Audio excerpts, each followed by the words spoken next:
Type three में ज़रा पढ़ते हैं क्या है। इसमें दिया जाएगा कि दो वस्तुएं हैं जिनका क्रय मूल्य सेम है या कॉस्ट प्राइस सेम है। पहले को 20% लाभ पे और दूसरे को 20% हानि पे। यदि सेल किया जाए या बेचा जाए तो ओवरऑल प्रॉफिट परसेंट या प्रॉफिट परसेंटेज लॉस पता करिए। यदि इस टाइप के क्वेश्चन कहीं भी आए जहाँ पे क्रय मूल्य सेम है या कॉस्ट प्राइस सेम है, ज़रा हम लोग सिंपल सा कॉन्सेप्ट देखें। 100 यूनिट यदि कॉस्ट प्राइस है किसी भी चीज़ का, पहले उसको 20% में लाभ पे बेचा गया तो 120 यूनिट पे बेचा गया था। पहली वस्तु का ये है पूरा। दूसरी चीज़ वस्तु का भी कॉस्ट प्राइस सेम ही है और इसको क्या किया गया 20% हानि पे बेचा गया तो 80 यूनिट में बेचा गया होगा। तो फाइनली यदि आप देखेंगे ये दोनों का सेलिंग प्राइस और ये दोनों का कॉस्ट प्राइस समेशन कर दीजिए, ये 200 आ जाएगा सेलिंग प्राइस और कॉस्ट प्राइस 100 + 100 तो है ही,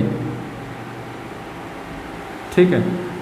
तो यहाँ पे 200, तो ना ही प्रॉफिट होगा ना ही लॉस होगा। तो कहने का मतलब ये है कि ये एक सिंपल सा क्वेश्चन है और जनरली ये क्वेश्चन एग्ज़ाम में बहुत कम ही आता है, लेकिन आपका कॉन्सेप्ट क्लियर होना चाहिए कि कॉस्ट प्राइस कभी सेम रहती है दो चीज़ों की और रेट सेम रहे कि पहले को उतने ही रेट पे लाभ पे बेचा गया, दूसरे को उतने ही रेट पे हानि पे बेचा गया। तो फाइनल आपको प्रॉफिट या लॉस पूछे तो आप बोलोगे ना ही प्रॉफिट होगा ना ही लॉस होगा। आंसर क्या होगा 0%, या तो ऑप्शन में खुद ही दिया रहेगा ना ही प्रॉफिट ना ही लॉस। तो ये कॉन्सेप्ट आपका क्लियर कर दिया गया कि इस टाइप का क्वेश्चन। अगर आपके दिमाग में और भी अगर हल्का सा क्वेश्चन इसका लेवल बढ़ाया जाए कि माना कि उनका कॉस्ट प्राइस सेम रहे और पहले को सपोज़ करिए पहले को 40% लाभ पे और दूसरे को 20% हानि पे बेचा गया, तो बताइए कि टोटल उसमें प्रॉफिट या लॉस कितना होगा। इस टाइप के क्वेश्चंस जनरली थोड़े लॉन्ग हो जाएंगे, टाइम टेकिंग हो सकते हैं, लेकिन घबराना नहीं है, इसमें परेशान नहीं होना।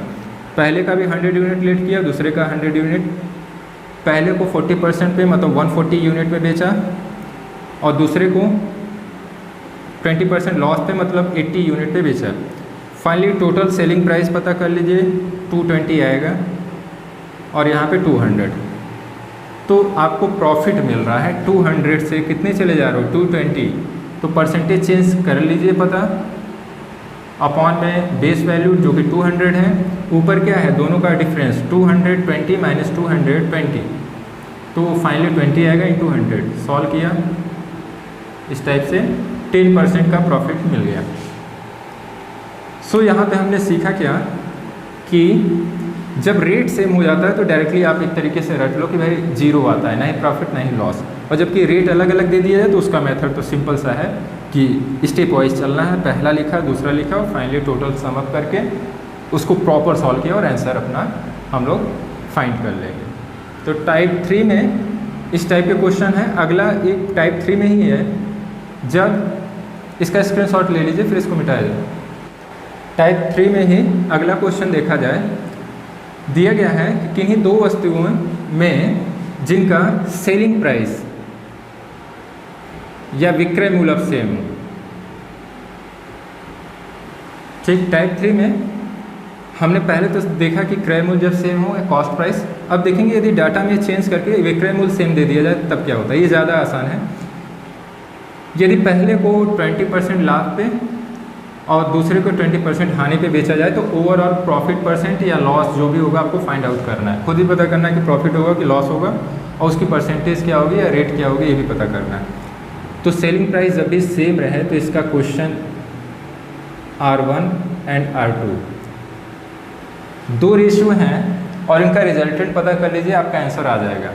फाइनली इसका एक ये भी तरीका है कि R1 R2 सेम रहे तो हम लोग करते क्या हैं, R² / 100 ये R रिजल्टेंट आता है। मतलब आपको फाइनल रेशियो पता चल जाएगा।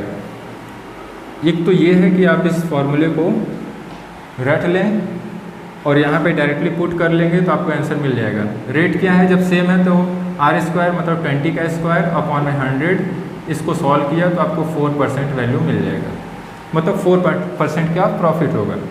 दूसरा तरीका, ये फार्मूला आया कहाँ से, तो परसेंटेज चैप्टर का पहला वीडियो आप देखिएगा, उसमें आर रिजल्टेंट फाइंड आउट करना बताया गया था। जब दो रेशियो हों तो plus minus R1 plus minus R2, यहाँ पे plus minus R1 R2 upon में 100। अब क्या है कि R1 और R2 की वैल्यू सेम है तो सपोज़ कि R ही रख देते हैं, पहला R प्लस साइन के साथ क्योंकि प्रॉफिट के साथ, दूसरा R माइनस साइन के साथ। यहाँ पे ये प्लस रखा है, plus R into minus R upon में 100। R से R ये आपस में कट आउट हो गया, 0 हो गया, ये ओवरऑल माइनस आया R स्क्वायर अपॉन 100। या इसको हम लोग लिख सकते हैं R स्क्वायर अपॉन में 100, और ये जो माइनस साइन है ये हमें लॉस या प्रॉफिट जो भी है ये पता चल जाएगा। और लेकिन एक चीज़ आपको पता होना चाहिए कि जब यहाँ माइनस आया तो लॉस हो रहा है, तो यहाँ पे भी लॉस होगा।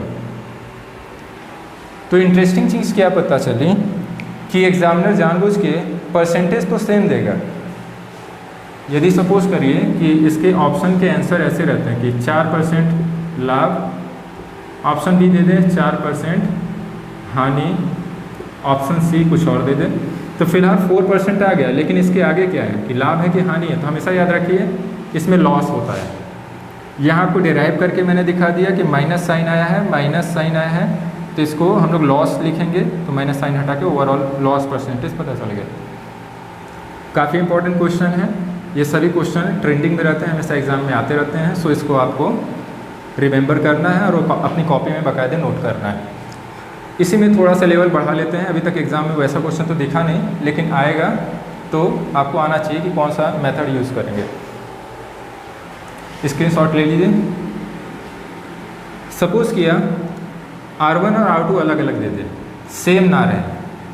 R1 की वैल्यू दे दे 40% लाभ और R2 की वैल्यू 20%, और ओवरऑल बोले कि प्रॉफिट होगा कि लॉस होगा, तब आपको R रिजल्टेंट ही पता करना पड़ेगा। ठीक है, R स्क्वायर बाई 100 यूज़ नहीं होगा। तो ये जो आप रटते हो जनरली, यहाँ पे सेम परसेंटेज के लिए हम लोग करते हैं, जिसका डेरिवेशन करके दिखा दिया। अब यदि रेट अलग अलग आएंगे तो उनका रिजल्टेंट रेट आपको फाइंड आउट करना सिखाया गया है। परसेंटेज चैप्टर का वीडियो नंबर 1 आप देख सकते हो। दो रेट दिए हैं, रिजल्टेंट पूछा गया। पहला कितना है, 40% का लाभ मतलब प्लस 40। दूसरा कितना है, लॉस हो रहा है 20, तो माइनस साइन के साथ यहाँ प्लस लगाया, ब्रैकेट में प्लस 40 इंटू माइनस 20 अपॉन में 100। फार्मूले को आप सॉल्व करो, यहाँ 20, यहाँ पे क्या आएगा 0 से 0 0 माइनस 8, ये आ गया प्लस साइन के साथ और 12%। तो R रिजल्टेंट क्या हो गया 12% प्रॉफिट। आई होप कि टाइप 3 में आपको समझ में आ रहा होगा कि क्या चीज़ें हम लोग कैसे क्वेश्चन देखते ही समझ जाना है कि यही टाइप है। सो आप कॉपी में नोट करेंगे और ये सब चीज़ें आप क्वेश्चन लगाएंगे, ढेर सारे क्वेश्चन, तो क्वेश्चन को पढ़ते ही दिमाग में आना चाहिए कि कैसे प्रोसीड करना है। तो अभी तक प्रॉफिट एंड लॉस में इतना ही, बाकी चीज़ हम लोग नेक्स्ट वीडियो में देखेंगे।